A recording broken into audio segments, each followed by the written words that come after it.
الحمد لله نحمده ونستعينه ونستغفره ونعوذ بالله من شرور أنفسنا وسيئات أعمالنا من يهده الله فلا مضل له ومن يضلل فلا هادي له وأشهد أن لا إله إلا الله وحده لا شريك له وأشهد أن محمدا عبده ورسوله أما بعد فإن خير الكلام كلام الله وخير الهدي هدي محمد صلى الله عليه وسلم وشر الأمور محدثاتها وكل محدثة بدعة وكل بدعة ضلالة وكل ضلالة في النار أما بعد. On continue la lecture et la traduction du livre Al-Mulakhas fi Sharh Kitab al-Tawhid, un livre de l'imam Muhammad ibn Abdul Wahhab rahimahullah, et une explication du Cheikh Salih ibn Fawzan al-Fawzan hafidhahullah ta'ala. La semaine dernière, on avait entamé le chapitre de l'explication du tawhid et de l'attestation de la ilaha illallah. ثم قال المؤلف رحمه الله وقال تعالى اتخذوا أحبارهم ورهبانهم أربابا من دون الله والمسيح ابن مريم وما أمروا إلا ليعبدوا إلها واحدا لا إله إلا هو سبحانه عما يشركون. Puis l'imam Muhammad ibn Abdul Wahhab rahimahullah cite la parole d'Allah Azza wa Jal en Surat At-Tawbah, le verset 31. Ils ont pris, c'est-à-dire les juifs et les chrétiens, leurs rabbins et leurs moines, ainsi que le Messie, fils de Maryam, comme Seigneur en dehors d'Allah, alors qu'on leur a commandé de n'adorer qu'une divinité unique. Nul ne mérite d'être adoré qu'elle, à savoir Allah subhanahu wa ta'ala, cette divinité, subhanahu amma yushrikun. Et Allah azza wa jal est au-dessus de ce qu'il lui associe. قال الشيخ الفوزان حفظه الله اتخذوا أي جعل اليهود والنصارى أحبارهم أي علماءهم ورهبانهم أي عبادهم أربابا أي مشرعين لهم يحللون ويحرمون لأن التشريع من خصائص الرب فمن أطاع مخلوقا فيه فقد اتخذه ربا والمسيح ابن مريم أي واتخذوا عيسى عليه السلام ربا بعبادتهم له سبحانه عما يشركون أي تنزه الله تعالى وتقدس عن الشركاء والنظراء. Cheikh Al-Fawzan hafidhallah explique quelques termes de ce verset. Lorsqu'ils ont pris, c'est-à-dire les juifs et les chrétiens, ahbarahum, leurs rabbins, c'est-à-dire leurs savants, al-ahbar, wa ruhban, c'est-à-dire les adorateurs, arbaban, ils les ont pris comme des divinités. C'est-à-dire que ces savants et ces adorateurs que les juifs et les chrétiens ont pris comme divinités étaient leurs législateurs. C'est eux qui décidaient de ce qui était licite et de ce qui était illicite.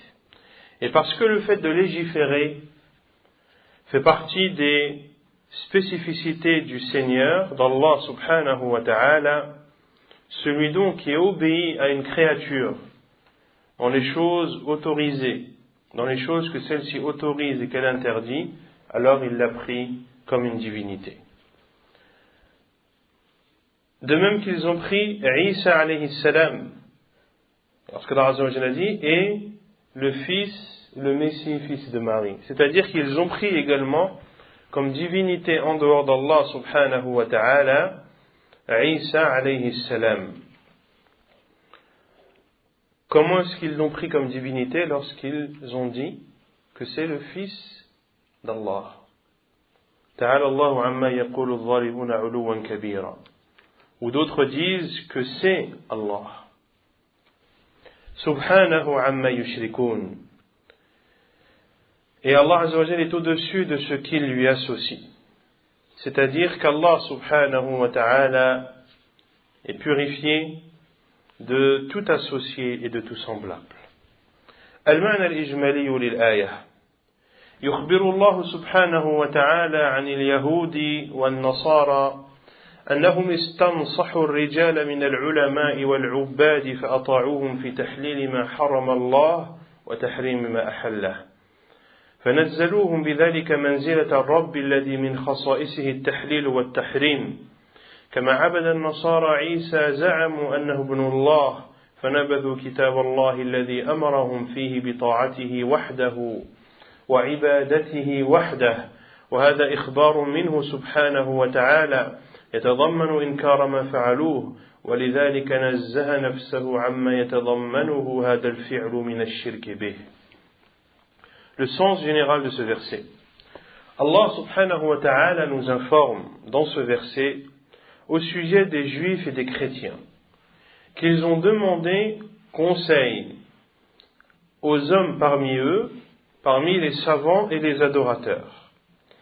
Et ils les ont obéis dans l'autorisation de ce qu'Allah a interdit et dans l'interdiction de ce qu'Allah a autorisé. Et dans cette obéissance-ci, à savoir dans le fait qu'ils ont obéi à leurs savants et à leurs adorateurs, dans les choses licites qu'Allah a interdites, dans les choses que ces personnes leur ont rendues licites alors qu'Allah les a interdites, ou dans les choses que ces personnes ont rendues interdites alors qu'Allah Azza wa Jal les a rendues licites. Ainsi, en les obéissant dans cela, ils les ont mis au même statut et à la même place que Allah subhanahu wa ta'ala, que le Créateur et le Seigneur, car parmi ses spécificités, Allah Azza wa Jal, des choses qui lui sont propres, le fait de rendre licite et d'interdire. De même que ils ont adoré, c'est-à-dire les chrétiens, ont adoré Isa et ont prétendu que c'était le fils d'Allah. Ils ont par cela abandonné le livre d'Allah, dans lequel il leur a ordonné de lui obéir seul et de l'adorer seul. Et le fait qu'Allah subhanahu wa ta'ala cite cela dans ce verset, cite le fait que les chrétiens ont pris Isa alayhi salam comme une divinité en dehors d'Allah, Allah Azza wa Jal cite cela afin de condamner ce qu'ils ont fait. Pour cela qu'Allah Azza wa Jal clôture ce verset en se purifiant de toute forme de polythéisme et en rejetant tout associé et tout semblable à lui subhanahu wa ta'ala. مناسبة الآيات للباب أنها دلت على أن من معنى التوحيد وشهادة أن لا إله إلا الله إفراد الله بالطاعة في تحليل ما أحل وتحريم ما حرم وأن من اتخذ شخصا من دون الله يحلل ما أحل ويحرم ما حرم فهو مشرك. Le contexte de ce verset dans le livre du Tawhid, ou dans ce chapitre du Tawhid, de l'explication du Tawhid et de l'attestation de la ilaha illallah. Ce verset prouve que parmi les sens du Tawhid et de l'attestation que nul ne mérite d'être adoré qu'Allah, il y a le fait d'obéir à Allah seul dans ce qu'on autorise, dans ce qu'il autorise et dans ce qu'il interdit. Et que celui qui prend une personne en dehors d'Allah et autorise ce qu'elle autorise et interdit ce qu'elle interdit, alors c'est un polythéiste. ما يستفاد من الآية, ce que l'on retient de ce verset. أولا أن من معنى التوحيد وشهادة أن لا إله إلا الله طاعة الله في التحليل والتحريم. Premièrement, on retient de ce verset que parmi les sens du tawhid et de l'attestation de la ilaha illallah, il y a l'obéissance à Allah dans le fait d'autoriser et dans le fait d'interdire. ثانيا أن من أطاع مخلوقا في تحليل الحرام وتحريم الحلال فقد اتخذه شريكا لله. Deuxièmement, que celui qui obéit à une créature dans l'autorisation de l'interdit ou dans l'interdiction de l'autoriser, il a alors pris cette créature comme un semblable à Allah subhanahu wa ta'ala.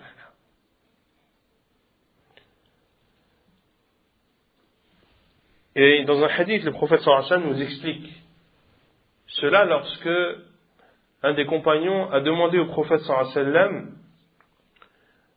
comment est-ce que ces juifs et ces chrétiens adorent leurs savants, leurs rabbins et leurs moines. Le prophète sallallahu alayhi wa sallam a dit parce qu'ils ont autorisé ce qu'Allah a interdit et ils ont interdit ce qu'Allah a autorisé, fatilka ibadatuhum lahum.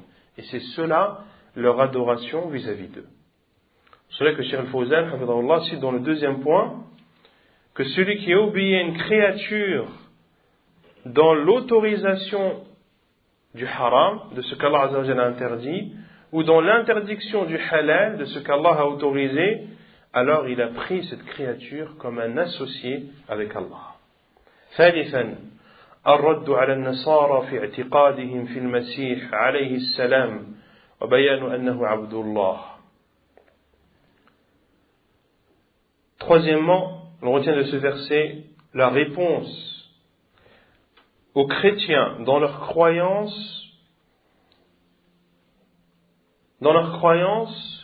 que Isa est le fils d'Allah et qu'en réalité Isa alayhi salam n'est autre qu'un esclave d'Allah subhanahu wa ta'ala. Et l'on retient quatrièmement rabi'an tanzihullahi ani shirk. Quatrièmement, on retient de ce verset la purification d'Allah Azza wa Jal vis-à-vis du polythéisme.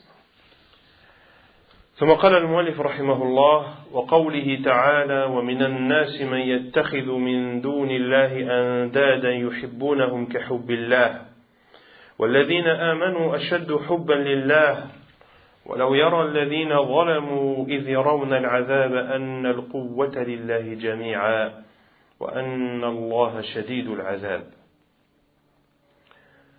Puis l'imam Muhammad ibn Abdul Wahhab rahimahullah cite la parole d'Allah Azza wa Jal dans le verset 165 de Surat Al-Baqarah, la vache. Il dit Azza wa Jal selon le sens, et parmi les hommes, il en est qui prennent en dehors d'Allah des égaux à lui, à Allah subhanahu wa ta'ala, en les aimant comme on aime Allah. Or, les croyants sont les plus ardents dans l'amour d'Allah. Puis il dit subhanahu wa ta'ala, selon le sens, quand les injustes verront le châtiment, ils sauront anna al-quwwata lillahi jami'a, ils sauront que la force tout entière est à Allah, wa anna Allah shadidul azab, et qu'Allah est dur en châtiment. قال الشيخ الفوزان حفظه الله من الناس فريق من الناس من دون الله أي غير الله أندادا أي أمثالا ونظراء يحبونهم المحبة إرادة ما تراه أو تظنه خيرا أو والرغبة فيه كحب الله أي يسوونهم به في المحبة المقتضية للذل للمحبوب والخضوع له ولو يعلم إذ يرون العذاب وقت ما يعاينونه أن القوة لله لأن القدرة والغلبة له وحده. Cheikh Al-Fawzan hafidhahullah dit en expliquant les termes du verset wa minan nas, et parmi les gens, c'est-à-dire une partie et un groupe des gens qui prennent des divinités en dehors d'Allah. Al-andad, c'est-à-dire des semblables et des égaux. Yuhibbunahum, ils les aiment.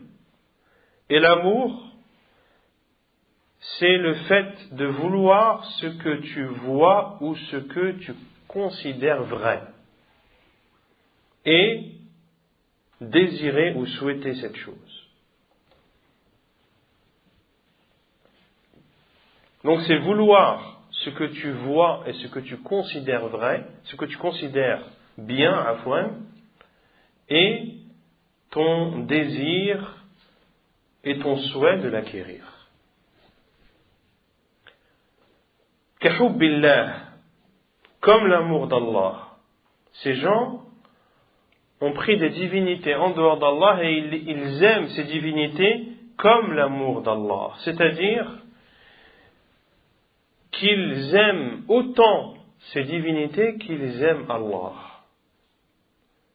Et l'amour, al-mahabba, qui est voulu ici, c'est l'amour qui implique l'humilité envers celui qu'on aime et la soumission à celui-ci. L'amour qui est une adoration, cet amour qui ne doit être voué qu'à Allah Azza wa Jal, c'est l'amour qui implique l'humilité envers celui que tu aimes et ta soumission à celui-ci. Ainsi, ces personnes aimaient ces divinités en dehors d'Allah, et il faut comprendre le terme aimer, c'est-à-dire qu'ils éprouvaient de l'humilité envers ces divinités et qu'ils se soumettaient à celles-ci. Walaw yara. Et si les injustes verront, et quand les injustes verront, c'est-à-dire quand ils sauront.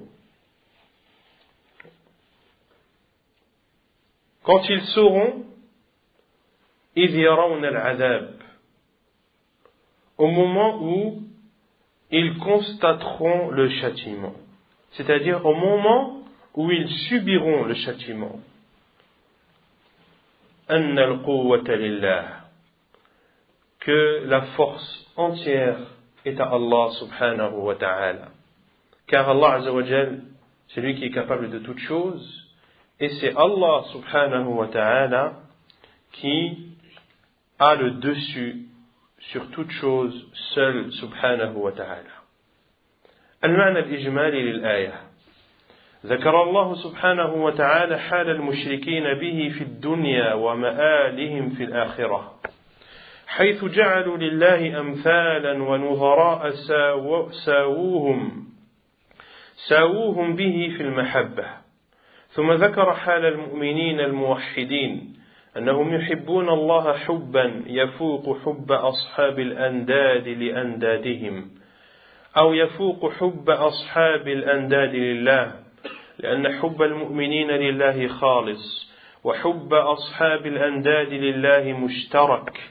ثم توعد هؤلاء المشركين به بأنهم لو علموا ما يعاينون يوم القيامة وما يحل بهم من الأمر الفظيع والعذاب الشديد على شركهم وتفرد الله سبحانه وتعالى بالقدرة والغلبة دون أندادهم لانتهوا عما هم فيه من الضلال، لكنهم لم يتصوروا ذلك ويؤمنوا به. Le sens général de ce verset. Allah subhanahu wa ta'ala cite dans ce verset l'état des polythéistes dans cette vie d'ici-bas et leur destinée et leur destination dans l'au-delà. À savoir que ces polythéistes ont pris des semblables et des égaux à Allah Azza wa Jal, qu'ils ont mis au même piédestal dans leur amour. Puis Allah subhanahu wa ta'ala a cité l'état des croyants, de ceux qui adorent Allah Azza wa Jal seul, qu'ils aiment Allah d'un amour qui est plus grand que l'amour de ceux qui ont pris des divinités envers ces divinités, ou que cet amour des croyants est supérieur à l'amour de ceux qui ont pris des divinités en dehors d'Allah vis-à-vis d'Allah. Car ceux qui ont pris des divinités en dehors d'Allah dans ce verset, est-ce qu'ils aiment Allah ou pas? Oui ou non? Oui.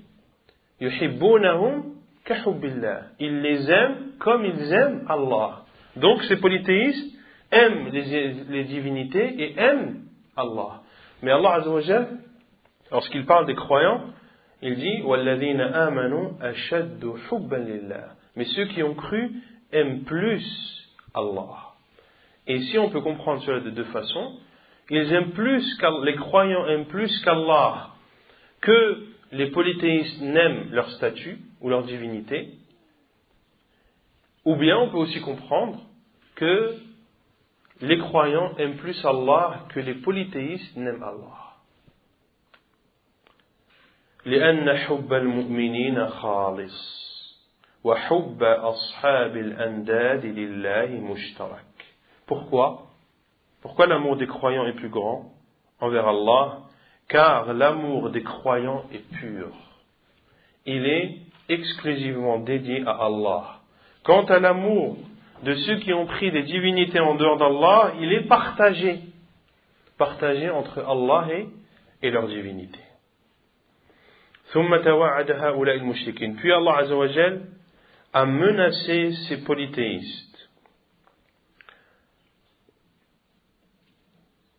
en disant que s'ils savaient le châtiment qu'ils subiraient le jour du jugement et la situation terrible et atroce à laquelle ils devront faire face et le châtiment douloureux qui leur sera infligé de par leur association, et s'ils savaient également qu'Allah subhanahu wa ta'ala est le seul qui est capable de toutes choses, et c'est lui subhanahu wa ta'ala le seul qui a le dessus sur toutes choses, contrairement à leur divinité.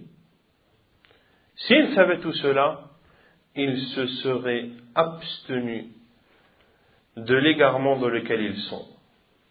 Puis Cheikh Al-Fawzan hafidhahullah dit lakinnahum lam yatasawwaru dhalika wa yu'minu bih. Mais ils n'arrivent pas à concevoir cela et à croire en cela. مناسبة الآية للباب أنها من النصوص المبينة لتفسير التوحيد وشهادة أن لا إله إلا الله، حيث دلت على أن من اتخذ ندا مع الله يحبه كحب الله فقد أشرك.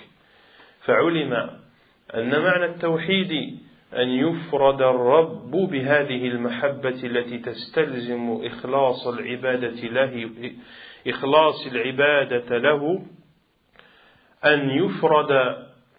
فعلم أن معنى التوحيد أن يفرد الرب بهذه المحبة التي تستلزم إخلاص العبادة له وحده والذل والخضوع له وحده. Le contexte de ce verset dans ce chapitre de l'explication du tawhid et de l'attestation de la ilaha illallah. Le contexte est que ce verset fait partie des textes qui expliquent le sens du tawhid et de l'attestation de la ilaha illallah. Car ce verset prouve que celui qui prend une divinité en dehors d'Allah et qu'il aime cette divinité comme il aime Allah, alors il a commis le polythéisme. On retient donc que parmi les sens du tawhid, c'est d'aimer Allah Azza wa Jal seul, un amour qui implique le fait d'adorer Allah Azza wa Jal seul, de s'humilier et d'être soumis à lui subhanahu wa ta'ala seul. ما يستفاد من الآية أولا أن من معنى التوحيد وشهادة أن لا إله إلا الله إفراد الله تعالى بالمحبة المقتضية للذل والخضوع. Premièrement, l'on retient de ce verset que parmi les sens du tawhid et de l'attestation de la ilaha illallah, le fait d'aimer Allah seul, un amour qui implique l'humilité et l'obéissance. Car est-ce qu'on peut aimer d'un amour qui n'implique pas l'humilité et l'obéissance? Oui ou non? Oui. Un mari n'aime-t-il pas sa femme? Est-ce que c'est un amour autorisé ou interdit? Autorisé. Pourquoi? Car c'est un amour qui n'implique pas d'humilité et d'obéissance. C'est un amour qui fait partie des sentiments innés dans l'être humain. Donc un homme a le droit d'aimer son épouse, comme il aime sa mère, comme il aime son père. Mais le fait d'aimer en éprouvant de l'humilité et en se soumettant à la personne ou à la chose ou à la divinité, alors là, c'est un amour qui est considéré comme une adoration, et toute adoration doit être vouée à Allah seul. Naam. Par rapport à l'amour qu'on éprouve à nos parents et à eux on leur obéit. Il est considéré comme ça, parce qu'à eux on leur obéit. Naam. Tu leur obéis, pourquoi tu leur obéis? Pourquoi on obéit à nos parents? Hein? Parce qu'Allah Azza wa Jalla nous ordonne de leur obéir à condition de ne pas leur obéir dans la désobéissance d'Allah subhanahu wa ta'ala. Donc tout ce que tu fais qui est appuyé par les textes, cela est autorisé. D'accord? ثانيا أن المشركين يحبون الله حبا عظيما ولم يدخلهم ذلك في الإسلام لأنهم أشركوا معه غيره فيها. Deuxième point qui est important que l'on retient de ce verset, c'est que les polythéistes aiment Allah d'un amour immense. Mais cela ne les a pas fait entrer en islam. Pourquoi? Car ils ont associé dans cet amour autre qu'Allah. Car ils ont associé dans cet amour autre qu'Allah. ثالثا أن الشرك ظلم. Troisièmement, on retient de ce verset que le polythéisme est de l'injustice. Car Allah Azza wa Jal a qualifié ceux qui ont aimé les divinités en dehors de lui comme l'amour d'Allah. Allah Azza wa Jal, qu'est-ce qu'il a dit? Si les injustes savaient. وَلَوْ يَرَى الَّذِينَ ظَلَمُوا. Donc, que l'injustice, que le polythéisme est une injustice. Bien sûr, les preuves dans le Coran sont nombreuses qui montrent que le polythéisme est une injustice, mais parmi ces versets afwan, il y a ce verset de Surat Al-Baqarah. Et le verset le plus connu dans ce sens, c'est le verset de Surat Luqman, Inna ash-shirka la dhulmun azim. Le polythéisme est une immense injustice. Rabi'an al-wa'idu lil mushrikeen yawm al-qiyamah. Quatrièmement, on retient de ce verset la menace qui pèse sur les polythéistes le jour du jugement. ثم قال المؤلف رحمه الله وفي الصحيح عن النبي صلى الله عليه وسلم أنه قال من قال لا إله إلا الله وكفر بما يعبد من دون الله حرم ماله ودمه وحسابه على الله عز وجل. وشرح هذه الترجمة ما بعدها من الأبواب.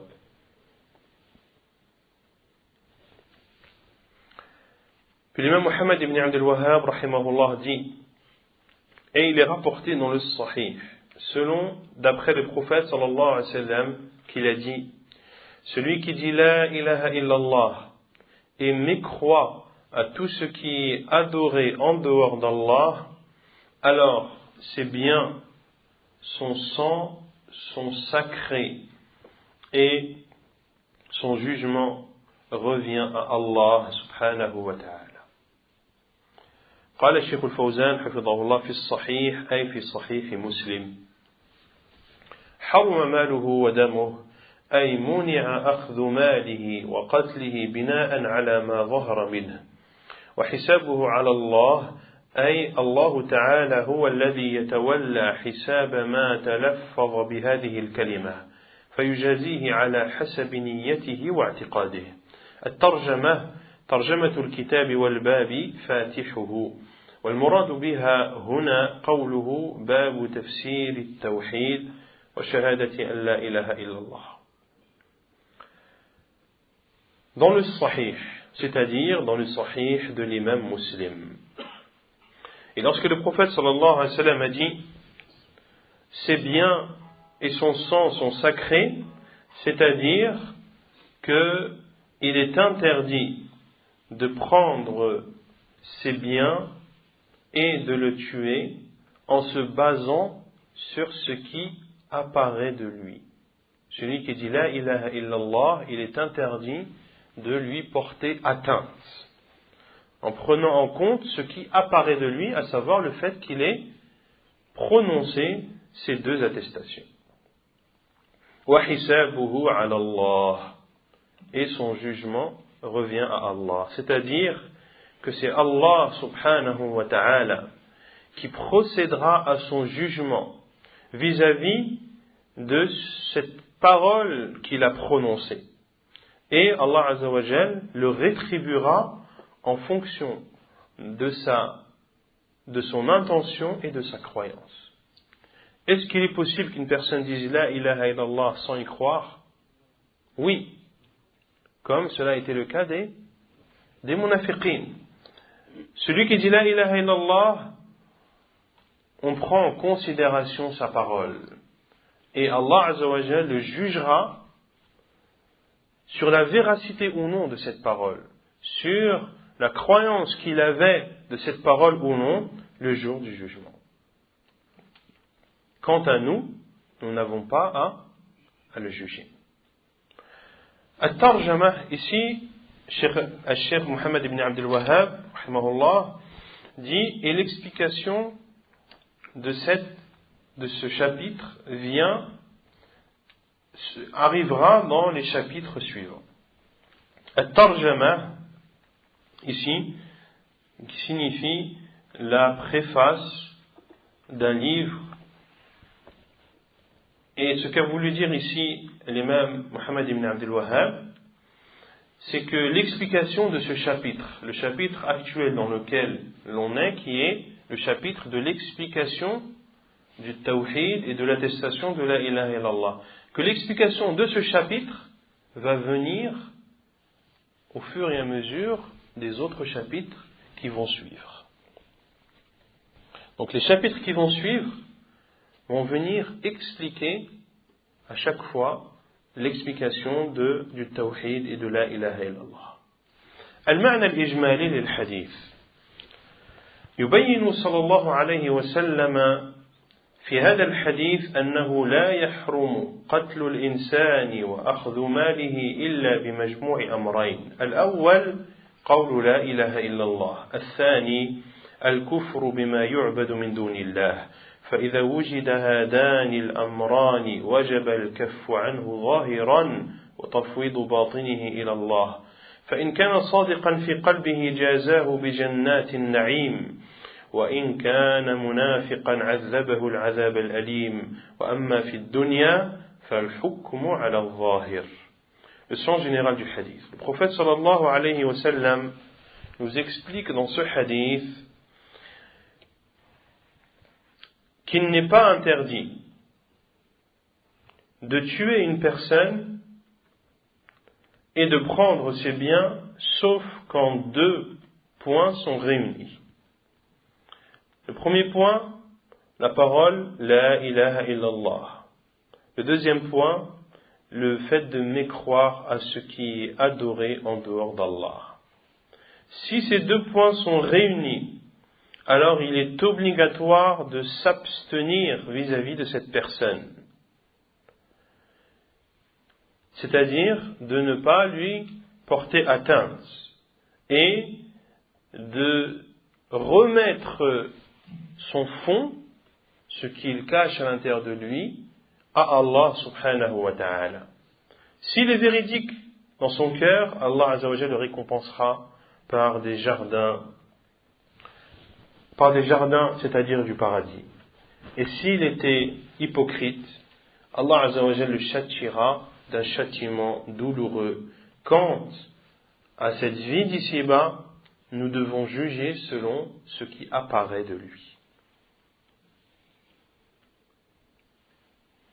Et bien sûr,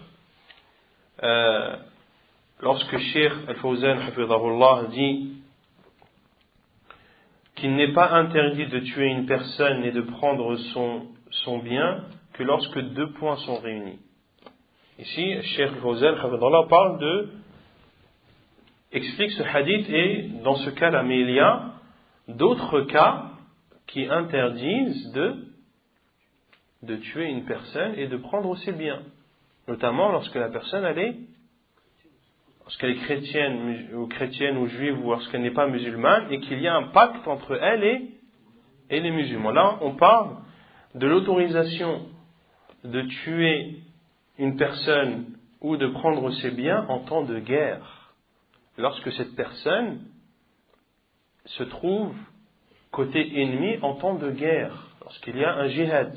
Dans ce cas, il était permis de la tuer car elle n'est pas musulmane et en plus, elle combat. C'est un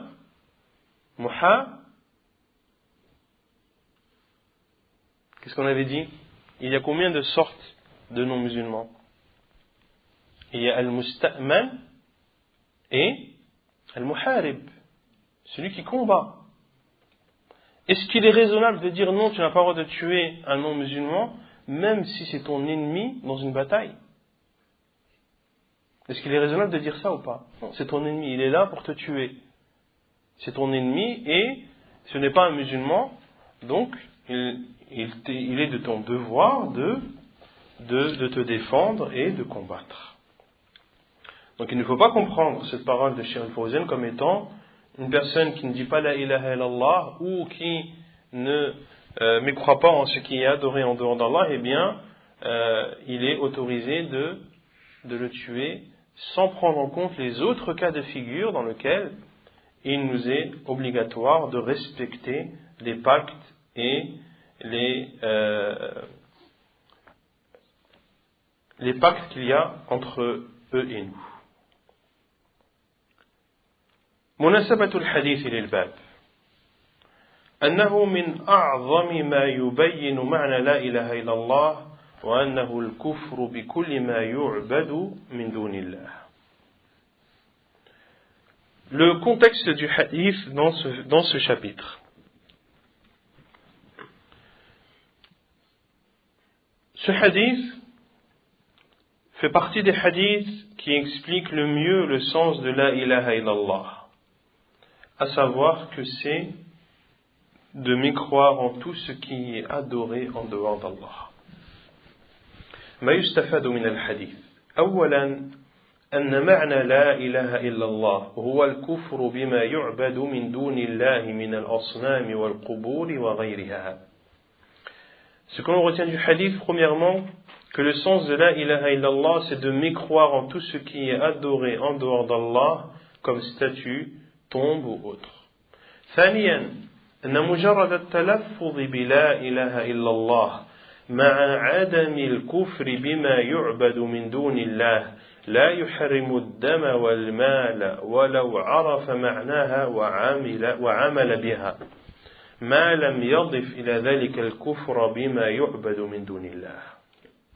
Deuxièmement, l'on retient de ce hadith que le simple fait de prononcer la ilaha illallah sans mécroire en ce qui est adoré en dehors d'Allah, que cela ne rend pas sacré le sang et le bien, même si cette personne qui dit la ilaha illallah en connaît ses sens et la met en pratique, jusqu'à ce qu'il ajoute à cela la mécréance en ce qui est adoré en dehors d'Allah.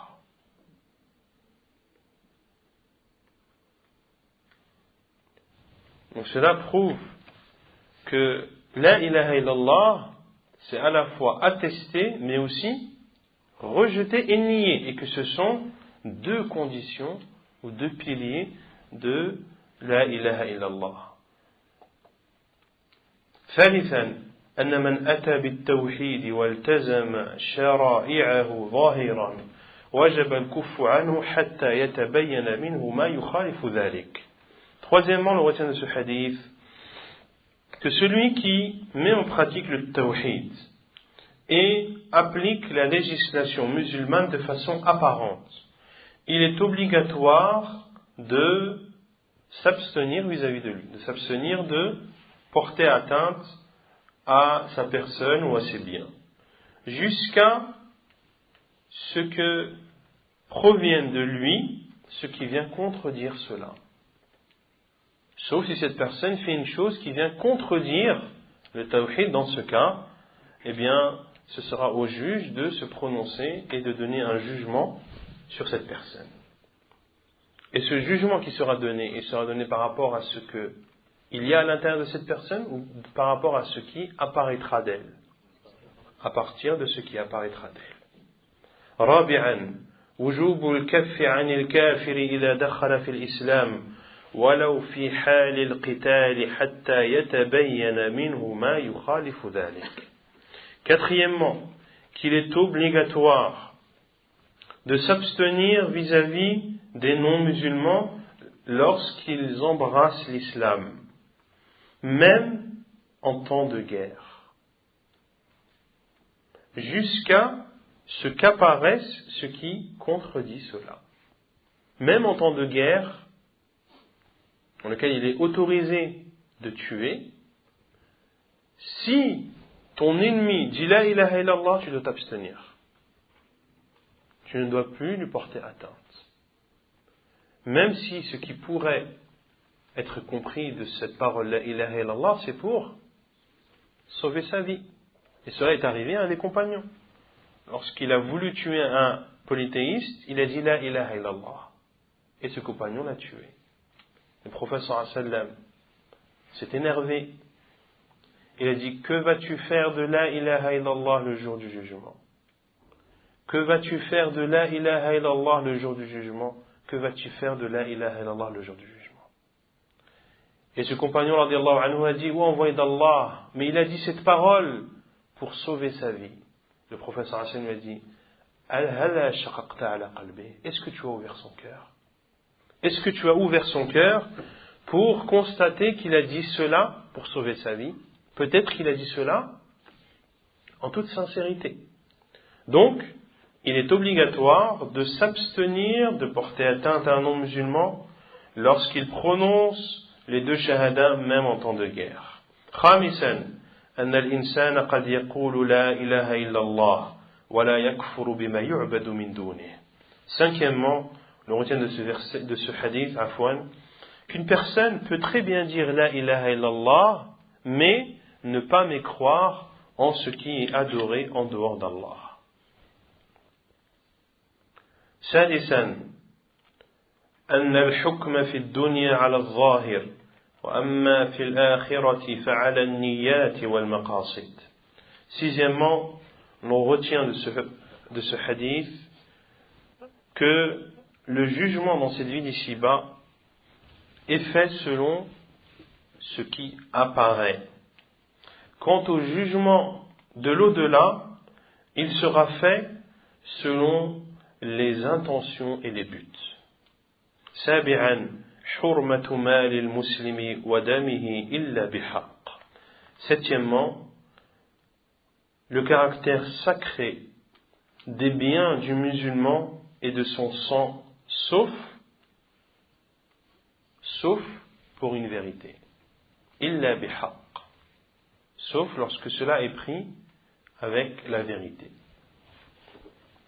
Quels sont les cas qui autorisent, dans lesquels les biens et le sang du musulman ne sont plus sacrés?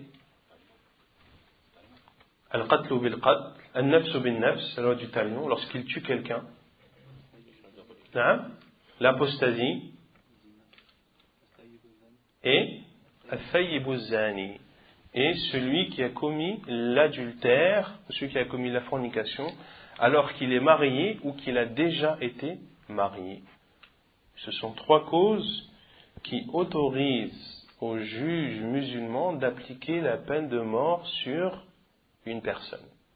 Lorsqu'il tue une autre, lorsqu'il apostasie et lorsqu'il commet l'adultère ou la fornication en étant marié ou lorsqu'il a déjà été marié. Même si la personne s'est mariée il y a de cela 20 ans, 30 ans, et si 20 ans, 30 ans après, il commet l'adultère ou la fornication, il est considéré comme un thayyib zani. Le sorcier na'am. Mais il n'est pas cité dans ce hadith-là, mais effectivement, ça c'est 3 exemples qu'on a donnés, mais bien sûr il y a d'autres jugements qui autorisent aux juges musulmans d'appliquer la peine de mort sur une personne. Comme l'a fait le prophète sallallahu alayhi wa sallam sur ceux qui ont tué le berger qui les a nourris et qui a lorsque des personnes étaient venues se plaindre au prophète sallallahu alayhi wa sallam, étaient tombés malades car ils ne supportaient pas le temps de Médine, le climat de Médine. Le prophète sallallahu alayhi wa sallam leur a dit de se rendre chez un éleveur de chameaux et de boire du lait et de l'urine de ce chameau afin qu'ils guérissent. Et lorsqu'ils ont guéri et qu'ils allaient mieux, grâce à Allah Azza wa Jal bien sûr et à l'hospitalité de cet éleveur, ils l'ont tué. Et le prophète sallallahu alayhi wa sallam, lorsqu'il a appris cela, a ordonné qu'on leur coupe les mains, qu'on leur crève les yeux et qu'on les laisse mourir en plein soleil. Donc il y a des cas dans lesquels le juge musulman peut appliquer la peine de mort. Comme par exemple ceux qui sèment la turpitude sur terre. الذين يسعون في الأرض فسادا أن يقتلوا أو يصلبوا أو تقطع أيديهم وأرجلهم من خلاف. Lorsqu'une personne sème la turpitude sur terre, il est autorisé au juge, en fonction de son appréciation, soit de le tuer pour mettre un terme à son mal et pour protéger les gens de sa turpitude et de son mal. Ou yusallabu, ou de les crucifier. Ou tuqatta'a aydihim wa arjuluhum min khilaf, ou bien de couper leurs mains et leurs pieds, couper la main droite et le pied gauche, ou le pied droit et la main gauche. Ou yunfaw min al-ard, ou bien qu'ils soient expulsés de la terre dans laquelle ils sèment la turpitude et le désordre. Et cela, bien sûr, est à l'appréciation du juge musulman. Et certains pays musulmans, jusqu'à nos jours, appliquent la peine de mort au trafic de stupéfiants. Quand vous vous rendez en Malaisie, par exemple, ou en Indonésie, dans la carte d'embarquement, il est clairement noté que tout trafic de drogue implique la peine de mort. C'est écrit en rouge. Donc, comme je l'ai dit, les exemples qu'on a donnés les cas qu'on a donnés sont des exemples, mais il ne restreint pas les cas dans lesquels le bien et le sang du musulman ne sont plus sacrés. ومعنى قول المصنف وشرح هذه الترجمة ما بعدها من الأبواب أن ما يأتي بعد هذا الباب من الأبواب فيه ما يبين التوحيد ويوضح معنى لا إله إلا الله وبيان أشياء كثيرة من الشرك الأصغر والأكبر وما يوصل إلى ذلك من الغلو والبدع مما يجب تركه من مضمون لا إله إلا الله. Et le sens de la parole de l'auteur et l'explication de cette interprétation est ce qu'il va suivre comme chapitre. C'est-à-dire que ce qui va venir après ce chapitre va expliquer le sens du tawhid et va éclaircir la signification de la ilaha illallah. Et il y aura dans les chapitres à venir l'explication de nombreuses choses parmi le petit polythéisme, parmi le grand polythéisme, mais également ce qui peut amener et ce qui amène à cela, c'est-à-dire au grand ou au petit polythéisme, comme l'exagération et les innovations et que le fait de délaisser cette chose font partie des conséquences et des implications de la ilaha illallah. ثم قال المؤلف رحمه الله باب من الشرك لبس الحلقة والخيط ونحوهما لرفع البلاء أو دفعه وقول الله تعالى قل أفرأيتم ما تدعون من دون الله إن أرادني الله بضر هل هن كاشفات ضره أو أرادني برحمة هل هن ممسكات رحمته قل حسبي الله عليه يتوكل المتوكلون.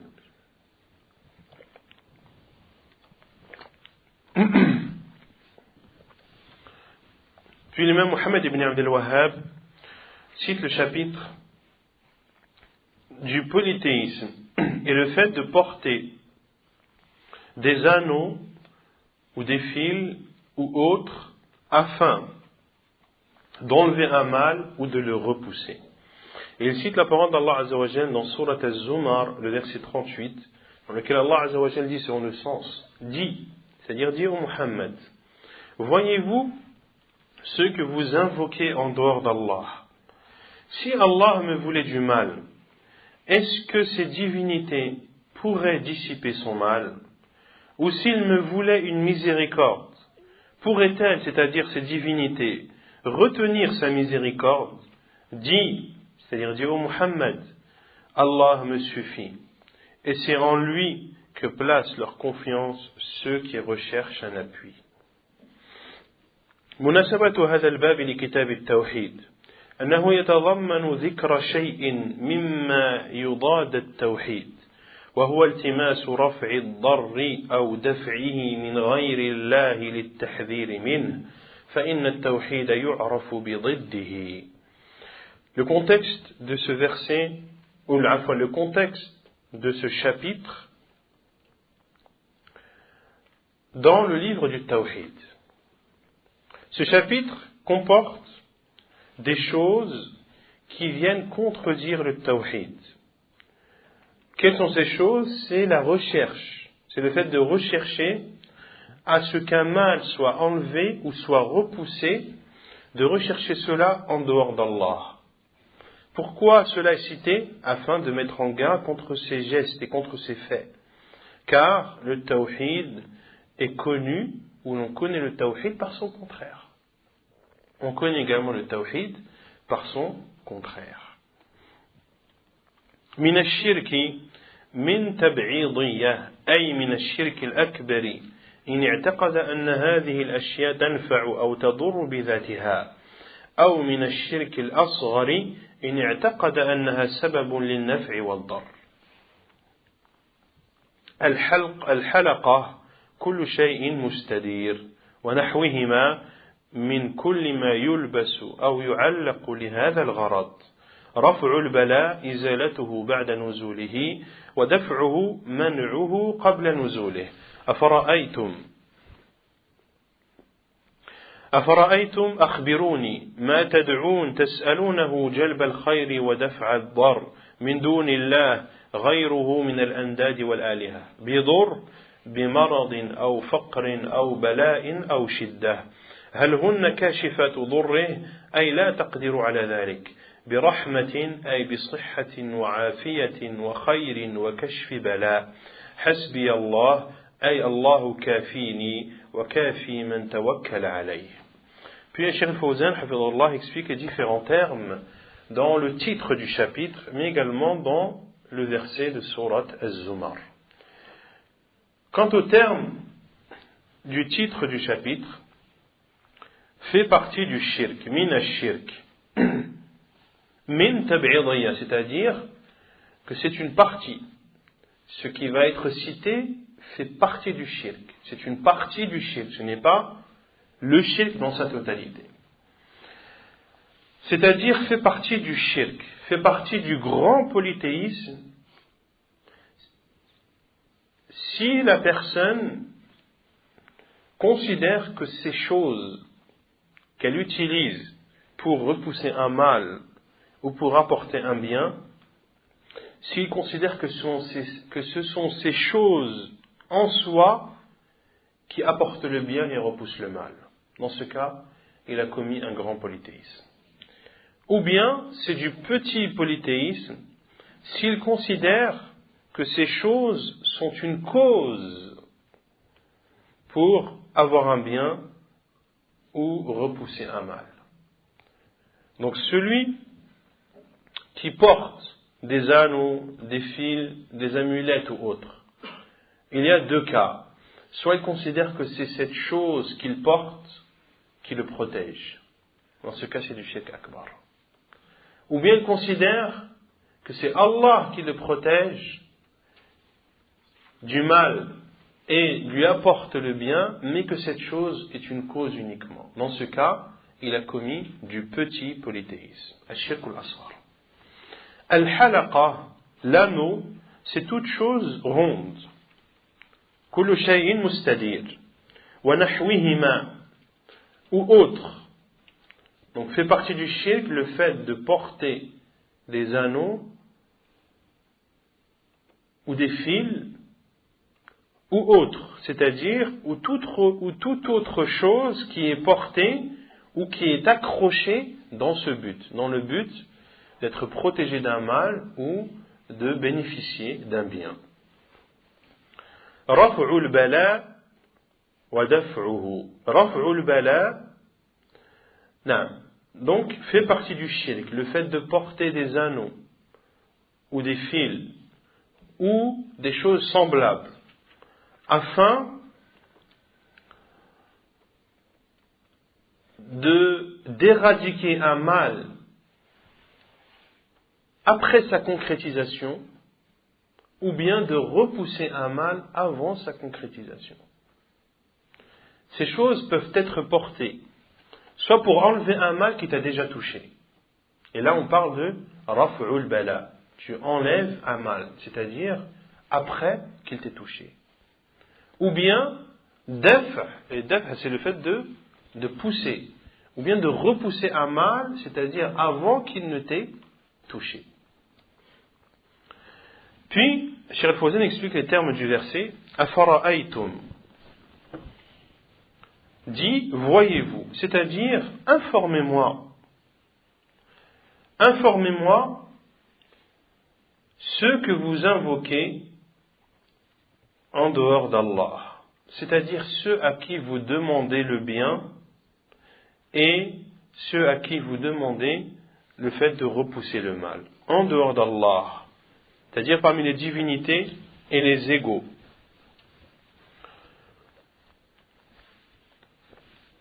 In aradani Allahu bidur, si Allah me voulait du mal. Le mal ici, Cheikh Al-Fawzan dit, soit ça peut être une maladie, ou bien une pauvreté, ou bien une épreuve, ou bien une difficulté. هل هن كاشفات ضره? Ces divinités seront-elles capables de dissiper son mal? Si Allah a décidé de t'éprouver par une maladie, par une pauvreté et autre, est-ce que ces divinités pourraient enlever cette chose par laquelle Allah voulait t'éprouver? Ceci est une question qui signifie en réalité une affirmation. Peuvent-elles repousser son mal? La réponse est claire, c'est non. Donc ces divinités que vous invoquez pour avoir un bien, pour repousser un mal, elles ne sont pas capables de repousser un mal si Allah voulait que ce mal te touche. Et pareil, ou s'il voulait une miséricorde, birahma, une miséricorde, Cheikh Al-Fawzan dit, c'est-à-dire une bonne santé, d'être préservé, un bien, de bénéficier d'un bien, ou d'être épargné d'une épreuve. Également, ces divinités ne pourraient pas empêcher un bien qu'Allah te voudrait. Puis le professeur Allah Azza wa Jal dit Qul hasbi Allah. Dis au Muhammad hasbi Allah. Allah me suffit. C'est-à-dire Allah me suffit amplement. Et il suffit, et Allah suffit à tous ceux qui placent sa confiance en lui. المعنى الإجمالي للآية يأمر الله نبيه محمدا صلى الله عليه وسلم أن يسأل المشركين سؤال إنكار عن أصنامهم التي يعبدونها مع الله هل تقدر على النفع والضر فلا بد أن يعترفوا بعجزها عن ذلك فإن كان كذلك بطلت عبادتها من دون الله. Le sens général du verset.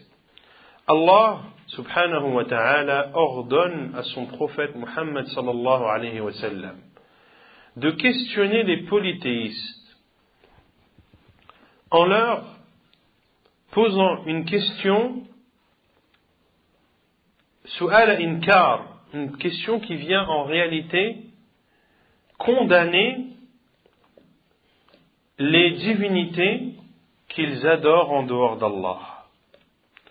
Sont-elles capables d'apporter un bien ou un mal? Ils seront obligés de reconnaître leur incapacité. Ils seront obligés de reconnaître l'incapacité de ces divinités à apporter un bien ou à repousser un mal. Et si ces divinités sont incapables, alors, de surcroît, l'adoration qui leur est vouée est nulle. L'adoration en dehors d'Allah qui leur est vouée est nulle.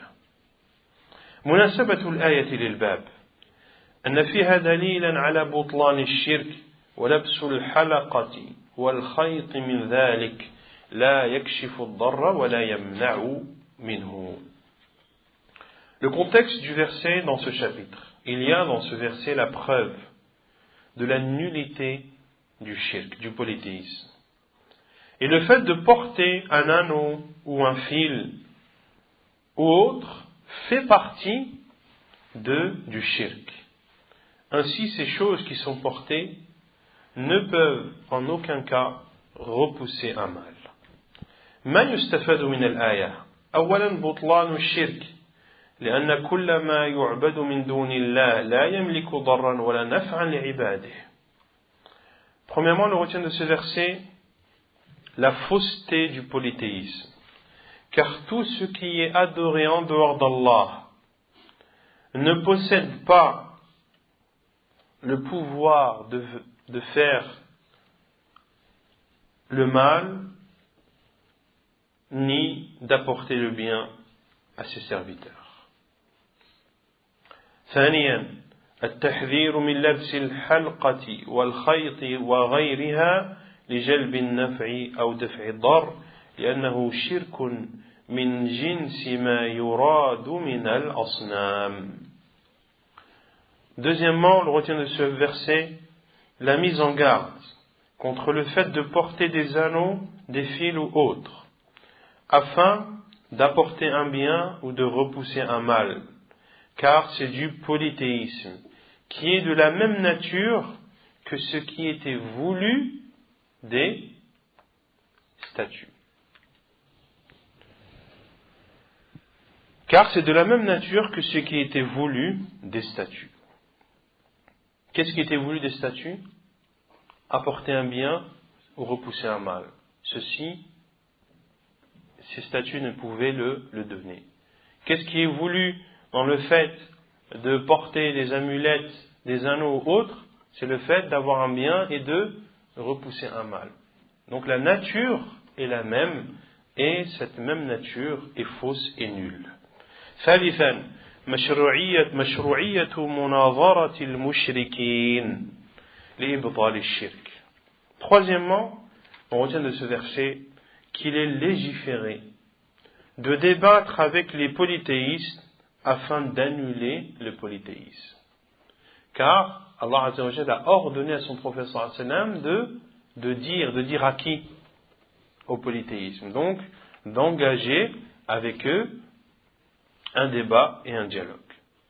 رابعا وجوب الاعتماد على الله وحده وتفويض الأمور كلها إليه. Quatrièmement, on retient de ce verset l'obligation de s'en remettre à Allah subhanahu wa ta'ala, de s'accrocher à Allah et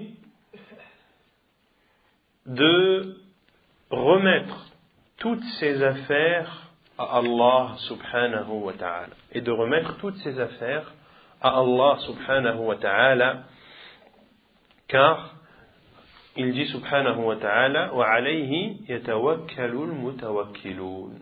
Et c'est en lui que placent leur confiance ceux qui recherchent un appui.